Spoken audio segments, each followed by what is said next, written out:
মুহাম্মাদুর রাসূলুল্লাহ সাল্লাল্লাহু আলাইহি ওয়াসাল্লামকে সুপারিশের জন্য পারমিশন দিবেন।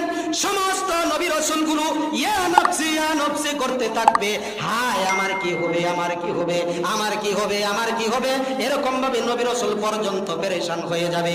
সমস্ত উম্মত হাউমাউ করে কান্নাকাটি করবে, পেরেশান হয়ে যাবে, মাতম করতে থাকবে, নিরুপায় হইয়া পেরেশান হইয়া আল্লাহর পয়গম্বরের কাছে যায় বলবে, ইয়া রাসূলুল্লাহ, আল্লাহ পাক রব্বুল আলামিনের কাছে একটু সুপারিশ করেন, মহান রব্বুল আলামিন যেন আমাদের কষ্টগুলো দূর করে দেয়। বলেন সুবহানাল্লাহ। আল্লাহু আকবার। পয়গম্বর উম্মতদেরকে কাছে টেনে নিবেন, আর তোমাদের কান্না করা লাগবে না, আর তোমাদের কষ্ট করা লাগবে না।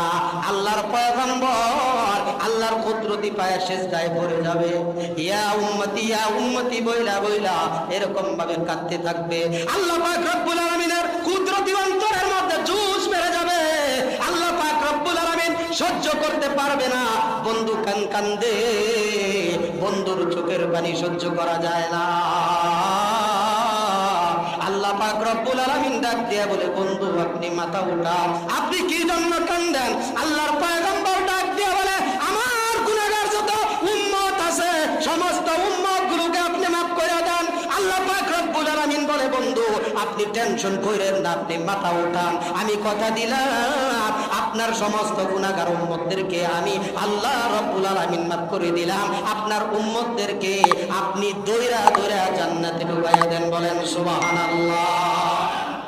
আর জোরে বলেন সুবহানাল্লাহ। খুশি না বেজা? আর একটু জোরে সকলে যাবেন তো ইনশাআল্লাহ। أما بعد فأعوذ بالله من الشيطان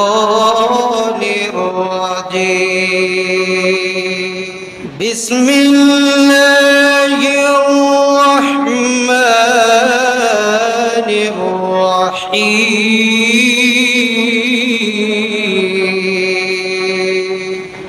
يعرف المجرمون بسيماهم فيؤخذ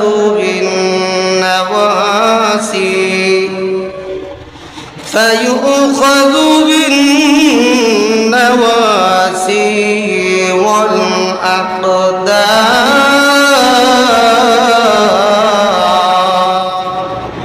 আত্মীয় স্বজন দুনিয়ার জমিনে যাদের আছে, রাস্তা দিয়ে চলতে গেলে যদি দেখা হইয়া যায়, বিয়া হিসাব কেমন আছেন, মামা কেমন আছেন, খালা কেমন আছেন, খালু কেমন আছেন, হাসরের ময়দানে যখন আত্মীয় স্বজনের সাথে দেখা হইয়া যাবে, ওই সময় সমাচার জিগানোর পরিবেশ থাকবে না, সে তার নিজেকে নিয়ে ব্যস্ত থাকবে। কাউকে সমাচার জিগানোর মতো পরিবেশ থাকবে না, নিজের দিকে খেয়াল করবে। সমস্ত নবী রাসূল পর্যন্ত ইয়া নফসি বলতে থাকবে। মুফাসসিরিনে কেরাম বলেন, মারইয়াম ইবনে ঈসা আলাইহিস সালাতু ওয়াস সালাম হাসরের ময়দানে বলতে থাকবে যে আমি মারইয়ামকে চিনি না, আমার মাকে আমি চিনি না, আমি নিজেকে নিয়ে ব্যস্ত। সমস্ত নবী রাসূল ইয়া নফসি করতে থাকবে। জনাবে মুহাম্মদুর রাসূলুল্লাহ সাল্লাল্লাহু আলাইহি ওয়াসাল্লাম ইয়া উম্মতি বলতে থাকবে। বলেন সুবহানাল্লাহ। আরো জোরে বলেন সুবহানাল্লাহ। হযরত আব্দুল্লাহ ইবনে আব্বাস রাদিয়াল্লাহু তাআলা আনহু এই সখা শব্দের ব্যাখ্যায় বলেন যে কিয়ামতের দিন যখন মহাপ্রলয় ঘটবে, বিকট আওয়াজকে এই সখা শব্দ দ্বারা বোঝানো হয়েছে। হযরত ইবনে জারির রাদিয়াল্লাহু তাআলা আনহু বলেন, হযরত ইসরাফিল আলাইহিস সালাতু ওয়াস সালাম যেই দিন সিংহায় ফুঁক দিবেন, ওই সিংহার আওয়াজকে সখা শব্দ দ্বারা বোঝানো হয়েছে। যেই দিন সিংহার ফুঁক দেওয়ার কারণে মানুষের কানের পর্দাগুলো ফেটে যাবে। কেমন শিং থাকলে তার আওয়াজ কেমন হইলে একটা মানুষের কানের পর্দা ফেটে যায়। পৃথিবীর জমিনে এমন কোন সিং তৈরি হয় নাই। যারা কোনোদিন রেল লাইন দেখেন নাই আর রেল স্টেশনে যান নাই, তারা প্র্যাকটিক্যালে যাইয়া দেখেন, যখন রেল কাছাকাছি আইসে যায় স্টেশনে, ওই সময় রেলের সামনে খুব কাছাকাছি দাঁড়ায়েন, তাহলে সিঙ্গার যে কি নমুনা, শব্দের যে কি একটা অনুমান, সেটা আপনি করতে পারবেন। কথা ঠিক না ঠিক? আহারে যন্ত্রণার আওয়াজ, এর কোনো কানের পর্দা ফাটে না। হযরত ইসরাফিল আলাইহিস সালাতু ওয়াস সালাম সিংহায় যখন ফুঁক দিবেন, ওই সময় কিয়ামতের দিন, কিয়ামত সন্নিকট যখন হয়ে যাবে, কিয়ামত যখন হবে, ওই সময় মানুষের কানের পর্দা। দুনিয়ার জমিনে সাপ বেজি থেকে পলায়ন করে। কথা ভালোভাবে খেয়াল করেন, দুনিয়ার জমিনে সাপ বেজি থেকে পলায়ন করে, বেজি সাপ থেকে পলায়ন করে। সারা জীবন দেখলাম বাঘ ছাগলকে দৌড়ায়, আবার সময় যদি খারাপ থাকে ছাগলও বাঘের দৌড়ায়। কথা ঠিক না ঠিক? আর একটু জোরে বলেন। সময়ের ব্যবধানে সবল দুর্বলকে দৌড়ায়, সবল দুর্বল থেকে পলায়ন করে, আবার সময়ের ব্যবধানে দুর্বল সবল থেকে পলায়ন করে। সময়ের ব্যবধানে সরকার জনগণ থেকে পলায়ন করে, সময়ের ব্যবধানে জনগণ সরকার থেকে পলায়ন করে। প্রত্যেকটা কথার ব্যাখ্যা দিব ইনশাল্লাহ। সময়ের ব্যবধানে জনগণ সরকার থেকে পলায়ন করে।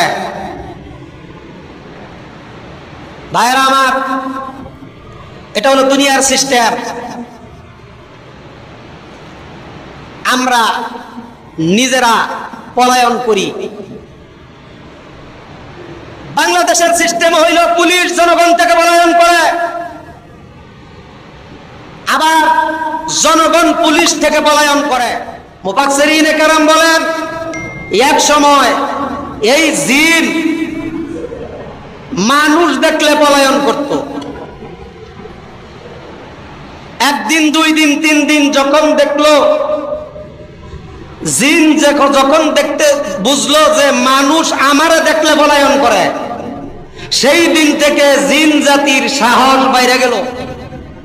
তারা চিন্তা ভাবনা করলো, না এখন আর মানুষ দেখা আমরা পলায়ন করব না, যেহেতু আমাদের জায়গায় আমাদেরকে দেখা মানুষ পলায়ন করে, তার মানে মানুষ আমাদেরকে, ইনসান আমাদেরকে দেখা, আমরা জিনদেরকে দেখা ভয় পায়, তার মানে আমাদের আর পলানোর দরকার নাই। এক সময় জিন জাতি মানুষদেরকে দেখা পলায়ন করছে, এখন মানব জাতি জিনদেরকে দেখা পলায়ন করে, সেই জন্য তারা আর দৌড়ায় না, আমরা জিন দেখলে দৌড়াই। এই মসজিদে যদি দুই একটা জিন আইসা যায়, মনে করেন এই ছাদের বাহিরে তো আর যাইতে পারবো না, 10 ফিট 11 ফিট,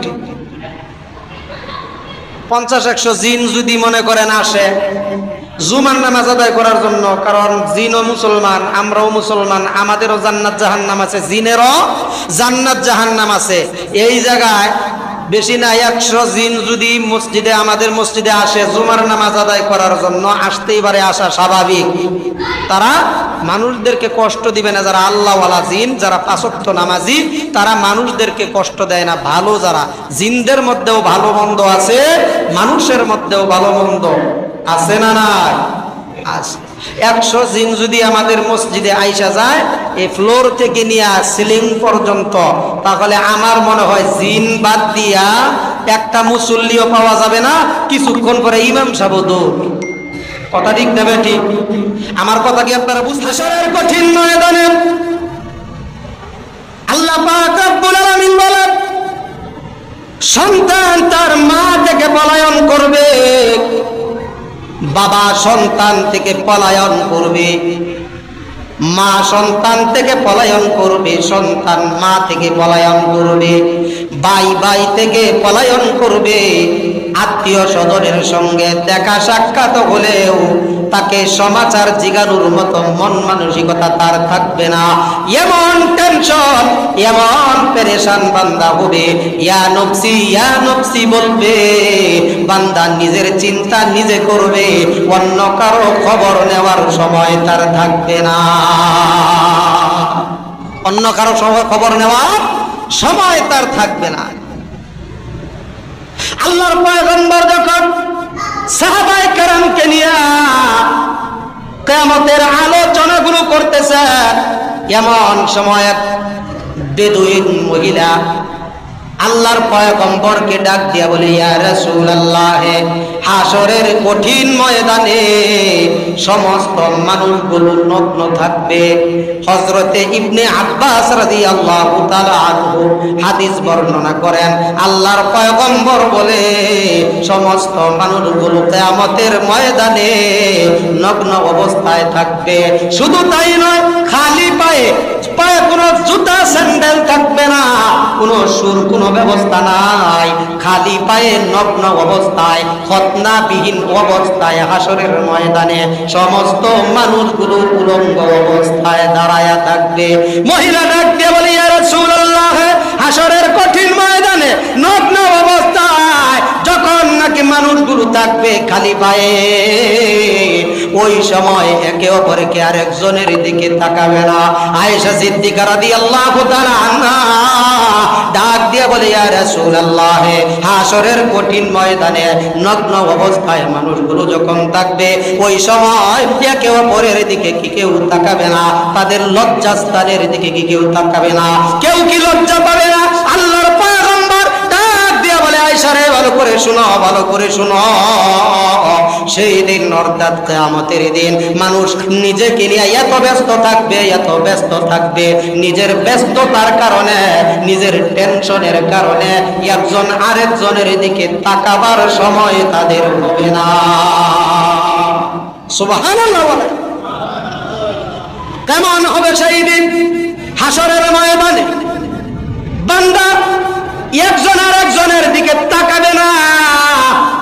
হযরতে আদম পয়গম্বর থেকে নিয়ে ঈসা রূহুল্লাহ পর্যন্ত সমস্ত নবীর উম্মতগুলো আদম পয়গম্বরের উম্মতগুলো আদম পয়গম্বরের কাছে যাবে।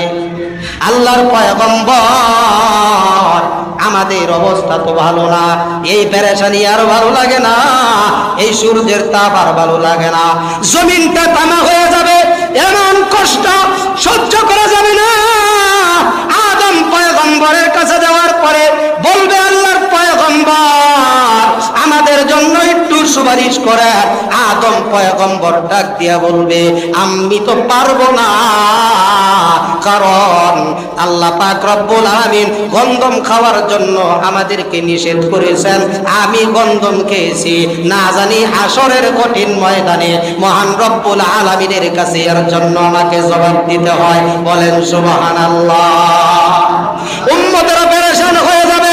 এইরকম ভাবে প্রত্যেকটা নবীর কাছে যাবে, মুসা পয়গম্বরের কাছে যাবে, যাওয়ার পরে বলবে, হে মুসা কালিমুল্লাহ, আমরা আজকে বড় বিপদের মধ্যে আছি। বনি ইসরাইল জাতি যাবে, তার অনুসারীরা মুসা পয়গম্বরের কাছে যাবে, যাওয়ার পরে বলবে, আমাদের এই সমস্যা, আমরা তো আর কষ্ট সহ্য করতে পারতেছি না, আমাদের জন্য মহান রব্বুল আলামিনের দরবারে একটু সুপারিশ করেন। মুসা পয়গম্বর ডাক দিয়ে বলবে, আমি তো পারবই না, কারণ হইল আমার জামানায় আমি একজনকে থাপড় মেরেছিলাম, থাপড় দেওয়ার কারণে, একটা সর মারার কারণে লোকটা জায়গায় মারা গেছে। না জানি মহান রব্বুল আলামিন আজকে হাসরের ময়দানে আল্লাহর দরবারে এই লোকটাকে মারার কারণে আল্লাহর দরবারে আমাকে জবাবদিহি করা লাগে। সুবহানাল্লাহ। আরো জোরে বলেন সুবহানাল্লাহ। আল্লাহু আকবার। ঈসা পয়গম্বরের অনুসারী যারা আছে, ঈসা পয়গম্বরের উম্মত, ঈসা রূহুল্লাহর কাছে যায় এরকম ভাবে বলতে থাকবে, হে আল্লাহর পয়গম্বর, আমরা বড় বিপদের মধ্যে আছি, আমাদের জন্য আল্লাহর দরবারে একটু দোয়া করেন, একটু সুপারিশ করেন, আল্লাহ যেন আমাদের শাস্তিটা একটু কমায়া দেয়। ঈসা পয়গম্বর ডাক দিয়া বলবে, আমি তো পারবই না,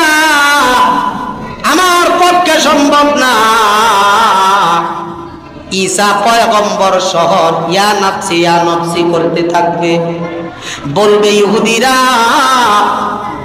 আমাকে আল্লাহর পুত্র বলেছে, না জানি আল্লাহ বেজার হয়ে যায় হাসরের কঠিন ময়দানে আল্লাহ পাক রব্বুল আলামিনের দরবারে। এই কারণে যদি আল্লাহ আমার কাছ থেকে জবাব নেয়, আমি ঈসার যদি জবাব দিই করা লাগে, আমি জবাব দিতে পারবো না, সেই টেনশনে আছি। আমি ঈসার পক্ষেও সম্ভব না। আদম পয়গম্বর থেকে নিয়ে ঈসা রূহুল্লাহ পর্যন্ত যত নবী রাসূল আল্লাহ পাক রব্বুল আলামিন দুনিয়ার জমিনে প্রেরণ করেছেন, সমস্ত উম্মতগুলো সমস্ত নবীর কাছে যাবে। যাওয়ার পরে বলবে আমি পারবো না, তুমি অমুকের কাছে যাও। উনি বলবে আমি পারবো না, তুমি অমুকের কাছে যাও। তিনি বলবে আমি পারবো না, তুমি অমুকের কাছে যাও। সবশেষে ঈসা পয়গম্বর যখন পারবে না, আমাদের কারো পক্ষে সম্ভব না, হাসরের কঠিন ময়দানে সুপারিশ যদি করতে হয়, তাহলে শেষ নবী মুহাম্মদুর রাসূলুল্লাহ সাল্লাল্লাহু আলাইহি সাল্লামের কাছে তোমরা যাও। বলেন সুবহানাল্লাহ, আর জোরে বলেন সুবহানাল্লাহ। আল্লাহ রাব্বুল আলামিন হযরত মুহাম্মদুর রাসূলুল্লাহ সাল্লাল্লাহু আলাইহি ওয়াসাল্লামকে সুপারিশের জন্য পারমিশন দিবেন। সমস্ত নবী রাসূলগুলো ইয়া নফসি করতে থাকবে। হায় আমার কি হবে, আমার কি হবে, আমার কি হবে, আমার কি হবে, এরকম ভাবে নবী রাসূল পর্যন্ত পেরেশান হয়ে যাবে। সমস্ত উম্মত হাউমাউ করে কান্নাকাটি করবে, পেরেশান হয়ে যাবে, মাতম করতে থাকবে। নিরুপায় হইয়া পেরেশান হইয়া আল্লাহর পয়গম্বরের কাছে যায় বলবে ইয়া রাসূলুল্লাহ, আল্লাহ পাক রব্বুল আলামিনের কাছে একটু সুপারিশ করেন, মহান রব্বুল আলামিন যেন আমাদের কষ্টগুলো দূর করে দেয়। বলেন সুবহানাল্লাহ, আল্লাহু আকবার। পয়গম্বর উম্মতদেরকে কাছে টেনে নিবেন, আর তোমাদের কান্না করা লাগবে না, আর তোমাদের কষ্ট করা লাগবে না। আল্লাহর পয়গম্বর আল্লাহর কুদরতি পায়ে সিজদায় পড়ে যাবে। ইয়া উম্মতি বইলা বইলা এরকম ভাবে কাঁদতে থাকবে। আল্লাহ পাক রব্বুল আলামিনের কুদরতি অন্তরের মধ্যে জোশ বেড়ে যাবে। আল্লাহ পাক রব্বুল আলামিন সহ্য করতে পারবে না। বন্ধু কান্দে, বন্ধুর চোখের পানি সহ্য করা যায় না। আল্লাহ পাক রব্বুল আলামিন ডাক দিয়ে বলে বন্ধু আপনি মাথা উঠান, আপনি কি জন্য কান্দেন? আল্লাহর পয়গম্বর ডাক দিয়ে বলে আমার গুনাহগার যত উম্মত আছে সমস্ত উম্মত গুলোকে আপনি মাফ করে দেন। আল্লাহ পাক রব্বুল আলামিন বলে বন্ধু আপনি টেনশন করেন না, আপনি মাথা উঠান, আমি কথা দিলাম আপনার সমস্ত গুনাহগার উম্মতদেরকে আমি আল্লাহ রব্বুল আলামিন মাফ করে দিলাম। আপনার উম্মতদেরকে আপনি দৌড়া দৌড়া জান্নাতে ঢুকাইয়া দেন। বলেন সুবহানাল্লাহ, আর জোরে বলেন সুবহানাল্লাহ। খুশি না বেজার? আর একটু জোরে সকলে যাবেন তো ইনশাআল্লাহ। আল্লাহু আকবার। আল্লাহ পাক রব্বুল আলামিন বলেন দুনিয়ার জমিনে মানুষগুলো পলায়ন করে, আখিরাতের ময়দানে পলায়ন করবে। সন্তান মা থেকে, মা সন্তান থেকে, বাবা সন্তান থেকে, সন্তান বাবা থেকে, স্ত্রী স্বামী থেকে, স্বামী স্ত্রী থেকে, ভাই ভাই থেকে, মানুষ আত্মীয় স্বজন থেকে এরকম ভাবে পলায়ন করতে থাকবে, হাই হুতাশ করতে থাকবে। আমার কি হবে, আমার কি হবে, আমার কি হবে, আমার কি হবে। আখিরাতের ময়দানে ওই সময় কোনো দল কাজে আসবে না। আওয়ামী লীগের কথা বান্দা বলে যাবে, বিএনপির কথা বান্দা বলে যাবে। 18 দল আর 20 দলের কোনো বেল নাই। ওই জায়গার ভিতরে আমল যদি বান্দার থাকে তাহলে বান্দার পুঁজি যদি সঠিকভাবে কামাই করে যেতে পারে। আল্লাহর পয়গম্বর বলে আর দুনিয়া মাজরাতুল আখিরা, দুনিয়া হইল আখিরাতের ফসল ফলানোর জায়গা। বলেন সুবহানাল্লাহ। দুনিয়া আখিরাতের ফসল ফলানোর জায়গা। বান্দা তোমাকে আল্লাহ পাক রব্বুল আলামিন সুন্দর জ্ঞান দিয়েছেন, বুদ্ধি দিয়েছেন, বিবেক খাটাইয়া দুনিয়ার জমিনে চলাফেরা করো। আখিরাতের যদি ভালো থাকতে চাও দুনিয়ার জমিনে ফসল ফলাও। দুনিয়ায় যদি ফসল ফলাইতে পারো হাসরের ময়দানে তোমাকে আর কান্না করা লাগবে না, তোমাকে দৌড়ানো লাগবে না, তোমাকে টেনশন করা লাগবে না। লা তাহসান আলাইহিম ইন্নাল্লাহা মা'ানা। আল্লাহ পাক রব্বুল আলামিন বলে এই ইমানদার বান্দা বান্দি ভয় পাইস না, ভয় পাইস না, ভয় পাইস না। আমি আল্লাহর উপরে যদি তাওয়াক্কুল করতে পারো, আমি আল্লাহকে যদি ভয় করতে পারো, আমি আল্লাহর উপরে যদি একমাত্র ভরসা করতে পারো, লা তাহজান আলাইহিম ইন্নাল্লাহা মা'ানা। আও বান্দা তুই টেনশন করিস না, টেনশন করিস না, আমি আল্লাহ তোর সাথে আছি। বলেন সুবহানাল্লাহ। বান্দা যদি আল্লাহর উপরে তাওয়াক্কুল করতে পারে, আল্লাহ পাক রব্বুল আলামিন দুনিয়ার জমিনেও বান্দার সাথে আছে, আখিরাতেও বান্দার সাথে আছে, কবরেও বান্দার সাথে আছে, হাশরেও বান্দার সাথে আছে, মিজানেও বান্দার সাথে আছে, ফুলসিরাতেও বান্দার সাথে আছে। যতক্ষণ পর্যন্ত বান্দা জান্নাতে না যাবে, আল্লাহ পাক রব্বুল আলামিন ওই বান্দার সাথে আছে। যেই বান্দার সাথে আল্লাহ আছে আর আল্লাহর সাথে যেই বান্দার সম্পর্ক আছে, ওই বান্দা বান্দি জান্নাতে যাওয়ার পরেও মহান রব্বুল আলামিন তাকে ছাইরা যাবে না। বলেন সুবহানাল্লাহ, আল্লাহু আকবার। আখিরাতের ময়দানে বান্দা বান্দি পলায়ন করবে আত্মীয় স্বজন থেকে, এটা করোনার চাইতেও ভয়াবহ। করোনার সময় দেখছি সন্তান বাবার করোনা হয়েছে, ঢাকা শহরের ঘটনা।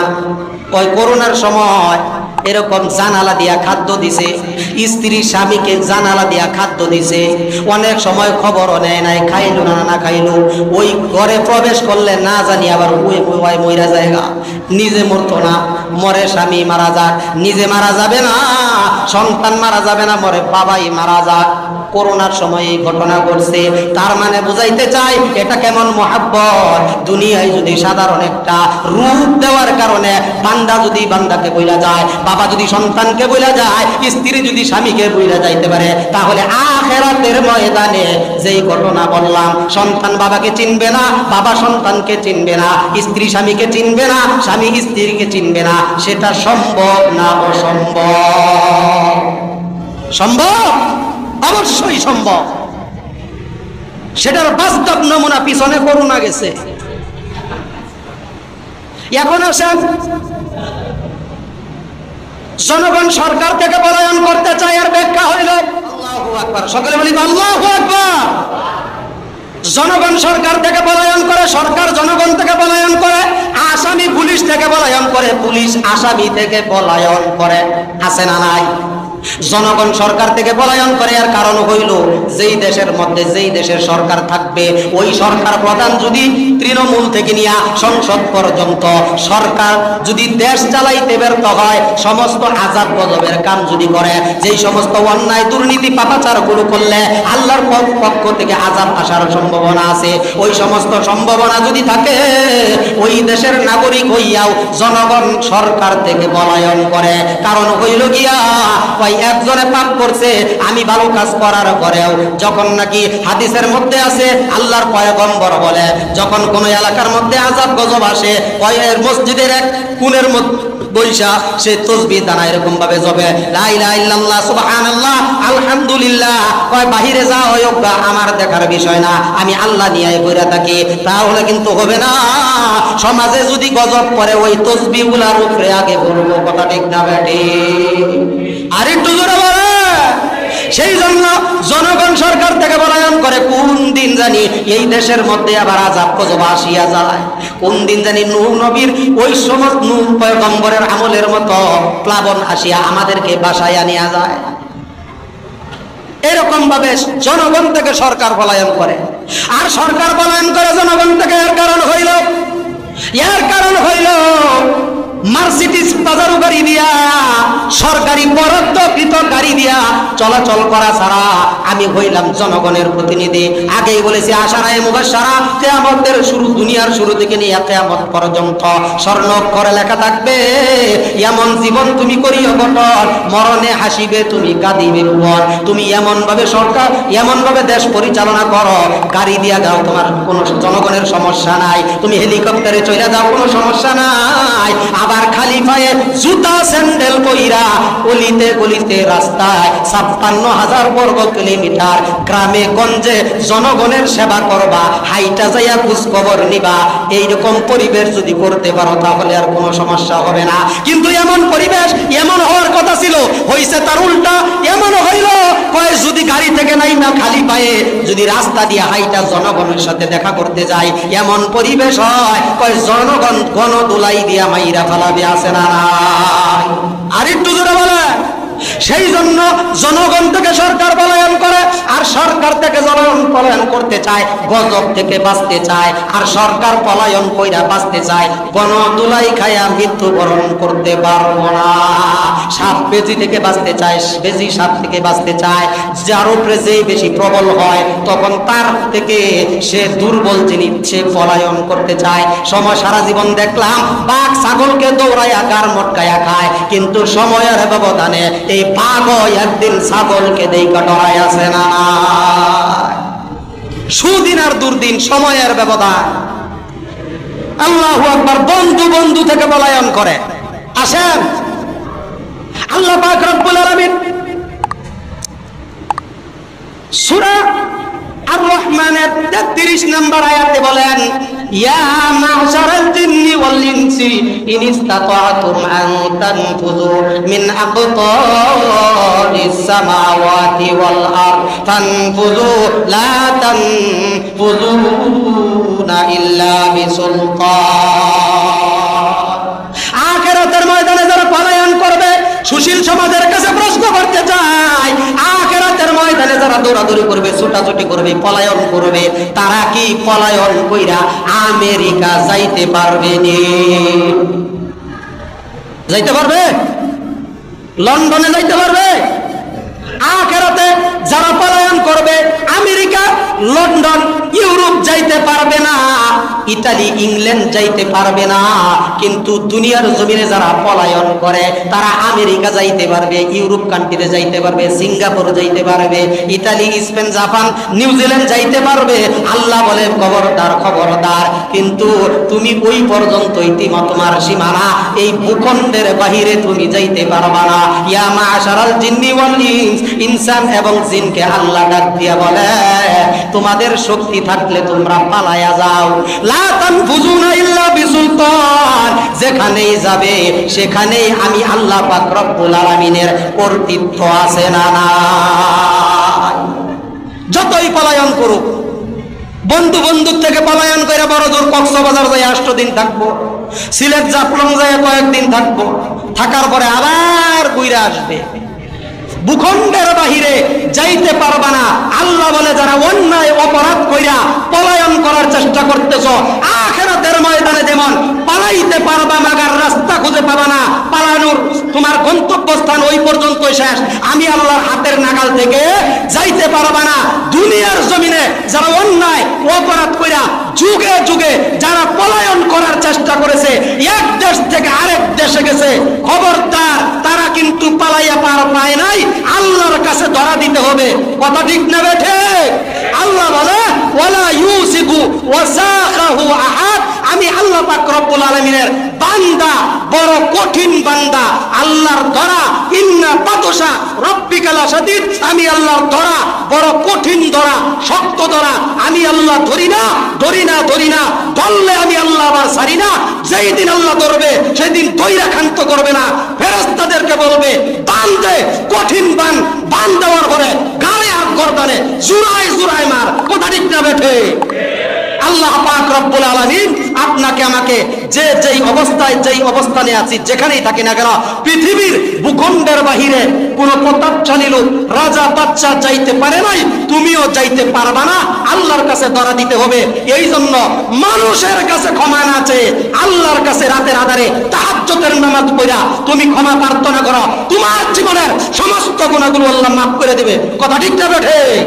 সেই জন্য এখনো আত্মসমর্পণ করি, যারা পাপাচারে লিপ্ত, পাপ করতেছি, গুনাহ করতে করতে জিন্দেগিটা ভরপুর করে ফেলাইছি, সেই জন্য মহান রবের গোলাম আমরা, যেই রবের দরওয়াজা 24 ঘন্টা খোলা, বান্দা যখন নক করবে তখন আপনার আমার রব বান্দার ডাকে সাড়া দিবে। বলেন সুবহানাল্লাহ।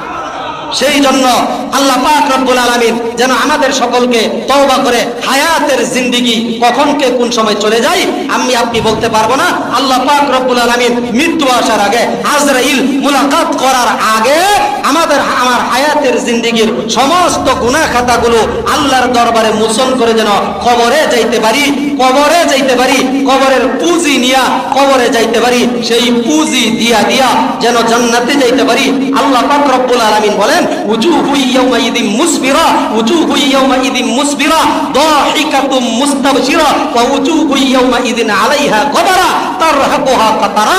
কিছু কিছু বান্দা বান্দির চেহারা উজ্জ্বল থাকবে, যারা নেক কাজ করবে, যারা পুঁজি কইরা মৃত্যুবরণ করবে তাদের চেহারা উজ্জ্বল থাকবে, শুধু হাস্য উজ্জ্বলই থাকবে না, হাস্য উজ্জ্বল চেহারা থাকবে, বলেন সুবহানাল্লাহ। আবার কিছু কিছু কাফের মুশরিক বেঈমান বেদিন যারা আছে, পাপিষ্ঠ যারা আছে, তাদের চেহারা এরকম মলিন থাকবে, কালিমা যুক্ত থাকবে, এরকম ভাবে তাদের চেহারা কালো কুচ্ছিত থাকবে, তাদের চেহারায় কোনো হাসি থাকবে না। উলাইকা হুমুল কাফারাতুল ফাজারা। আর ওই সমস্ত মানুষগুলো হলো কাফের ফুজ্জার, বলেন নাউযুবিল্লাহ।